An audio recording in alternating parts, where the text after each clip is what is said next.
உலகங்களுடைய வளர்ச்சியில வந்து எங்களுடைய பங்கு என்ன அப்படிங்கிறத வந்து இவங்க படிப்பால தர்றாங்க. நான் வந்து உங்களுக்கு சின்னதா உதவி மட்டும்தான் பண்றதுக்காக வந்திருக்கேன். என் பேரு விஜயலட்சுமி. இப்போ வந்து நம்ம தினமும் காலையில எந்திரிக்கிறோம். எங்கிருந்து எந்திரிக்கிறோம்? பூமியில தரையில ஒரு படுக்கையை போட்டு அதுலதான் நம்ம படுத்துட்டு இருக்கோம். அப்ப நம்ம எங்க இருக்கோம்? பூமியில தானே இருக்கோம். பூமியில ஒரு சின்னதா ஒரு வீட்டுக்குள்ள இருக்கோம். கரெக்டா? அப்ப ஸ்கூலுக்கு வந்து சின்ன கட்டடத்துக்குள்ள நம்ம இருக்கோம். கரெக்டா? அப்போ அந்த இடத்த நம்ம சுத்தமா வச்சுக்கணுமா? சுத்தமா வச்சுக்கணும்னா நெகிழிகளை யூஸ் பண்ணும்போது அதை தனியா போடணும். அப்புறம் வந்து உணவு பொருட்கள் இருந்தா அது தனியா போடணும். இப்படி தனித்தனியா பிரிச்சு போடணும். அப்புறம் எங்க குப்பையும் இல்லாம சேராம பார்த்துக்கணும். அதுதான் சுத்தமா வச்சுக்கிறதுக்கும் அந்த நல்ல ஒரு உணர்வுகளை பகிர்தல் எப்படின்னா சந்தோஷப்படுத்தணும் அப்படிங்கிறது வந்து நம்ம மனசு. அதே டைம்ல அதே நேரத்துல இந்த பூமிக்கு வந்து நம்ம எப்படின்னா சுத்தமா வச்சுக்கிறதும், பூமியில வளர்ற அந்த செடி கொடிகளுக்கு தண்ணீர் ஊத்துறதும், இங்க இருக்கிற மக்களுக்கு நம்ம கூட இருக்கவங்களுக்கு முடிஞ்ச உதவிகளை பண்றதும் தான் இந்த பூமியில நம்ம பிறந்து வளர்ந்து வாழ்ந்து இந்த பூமிக்கு நன்றி செலுத்துற விதமாக இதெல்லாம் பண்ணணும். சரிங்களா? யாருக்கு என்ன உதவி வேணுமோ நம்மனால முடிஞ்சதை நம்ம கேட்காமையே பண்ணணும். அது ஃபர்ஸ்ட். ரெண்டாவது வந்து நம்ம கழிவறைக்கு போறோம், அங்க தண்ணி நிறைய செலவு பண்றோம். அந்த தண்ணிக்கு நம்ம எப்படி நன்றி சொல்றது? தண்ணியை அளவா முறையோடு பயன்படுத்தணும். எங்கேயாவது பைப்பு திருகி தண்ணி கீழே போயிட்டு இருந்தா அதை ஆஃப் பண்ணணும். யாராவது தண்ணி கொட்டினா கூட கொட்டாதீங்க அப்படின்னு சொல்லணும். பாதுகாக்கணும், பத்திரப்படுத்தணும், சேமிக்கணும். இதுதான் நமக்கு தண்ணிக்கு சொல்ற நன்றி. அப்புறம் வந்து நிலம், நீர், காற்று.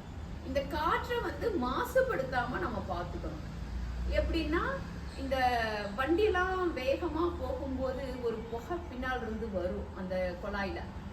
அது அவ்வளோ வேகமா அவ்வளோ மோசமான ஆயில் எல்லாம் போட்டு நம்ம யூஸ் பண்ணக்கூடாது. காத்து வந்து மாசு அடைஞ்சிடும். அப்புறம் நிறைய செடிகள் வளர்க்கும் போது நம்ம விடுற அந்த மூச்சு காத்துல இருக்கிற அந்த ஹீட்டை வந்து அந்த செடிகள் எடுத்துட்டு ஆக்சிஜன் அப்படிங்கிற ஒரு நல்ல ஒரு காத்தை வந்து செடிகள் தரும். செடிகள் நிறைய வளர்த்தணும். அப்புறம் காற்று, ஆகாயம். ஆகாயம் வந்து நம்ம இங்க என்ன பண்றோமோ, வீட்டுல என்ன படிக்கிறோமோ அதுதான் காலையில வந்து ஆசிரியர்கிட்ட வீட்டு பாடம்னு நீங்க காட்டுவீங்க. அது மாதிரி நம்ம இங்க என்ன செய்யறோமோ அதனுடைய விளைவுகள் தான் ஆகாயத்துல இருந்து வரும். மழை காலம்னா மழை தான் வரும். வெயில் காலம்னா அதுக்கு 4 மாசம் 3 மாசம்னு பிரிச்சு அது காலத்துல அது நடக்கும். ஆனா இப்ப எல்லாமே பாத்தீங்கன்னா பெரியவங்க எல்லாம் பேசி இருப்பாங்க, கேட்டிருப்பீங்க. எப்ப மழை வருதுன்னு தெரியல, எப்ப வெயில் அடிக்குதுன்னு தெரியல, எப்ப என்ன நோய் வரும்னு தெரியல. அதுக்கெல்லாம் காரணம் வந்து இந்த நெகிழிகளை வந்து எரிக்கிறது, பயன்படுத்துறது, அதன் மூலமாக வருகின்ற உணவுப் பொருள்களை நம்ம சாப்பிடுறது, நோய் வரும். நெகிழிகளை பயன்படுத்தி அது சரியான இடத்துல அதை போடாம இருந்து மண்ணுக்குள்ள போகும்போது மண்ணுக்கு மலட்டுத்தன்மை வரும். அது 500 வருஷம் ஆனாலும் அந்த மலட்டுத்தன்மையை நம்ம மாற்ற முடியாது. அப்ப அந்த காலத்துல அதெல்லாம் இல்ல. எல்லாமே ஆகாயத்திலிருந்து வர அந்த செயல்களும் முறைப்படுத்தப்பட்ட ஒரு நிகழ்வாக இருந்தது. இன்னைக்கு எல்லாமே மாறிடுச்சு. ஏன் அப்படின்னா இந்த நெகிழிகளை நமக்கு சரியா போட தெரியல, அதன் மேல அக்கறை இல்ல, அலட்சியம், அதை எப்படி பயன்படுத்தணும்னு நமக்கு சொல்லி தரல. அதனால நீங்க நெகிழிகள் இருந்தா அதை ஒரு இடத்துல போட்டீங்கன்னா எடுத்துட்டு போறவங்க போயிடுவாங்க. இந்த மாதிரி பிரிச்சு போட கத்துக்கணும். சரியா? இது எல்லாமே தரது வந்து நமக்கு பிரபஞ்சம் அப்படிங்கிற விண்வெளி. இந்த விண்வெளியில இருந்துதான் நம்ம எல்லாமே உற்பத்தி ஆகுது.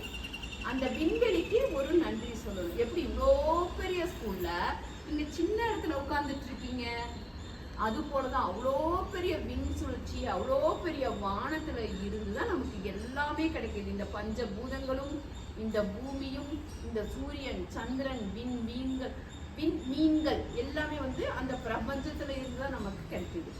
நம்ம காலையில எந்திரிச்சதையும் நிலம், நீர், நெருப்பு, காற்று, ஆகாயம், இந்த பூமிக்கு ஒரு நன்றி சொல்லணும், தண்ணிக்கு ஒரு நன்றி சொல்லணும், காற்றுக்கு ஒரு நன்றி சொல்லணும், ஆகாயத்துக்கு ஒரு நன்றி சொல்லணும், நம்ம சுற்றியில் இருக்க எல்லாருக்குமே ஒரு நன்றி சொல்லணும். இது எல்லாமே முறைப்படுத்தப்பட்ட, பாதுகாக்கக்கூடிய, வீண் பண்ணாத நல்ல விஷயங்களாக நம்ம வாழ்க்கையை மாற்றிக்கணும். நன்றி.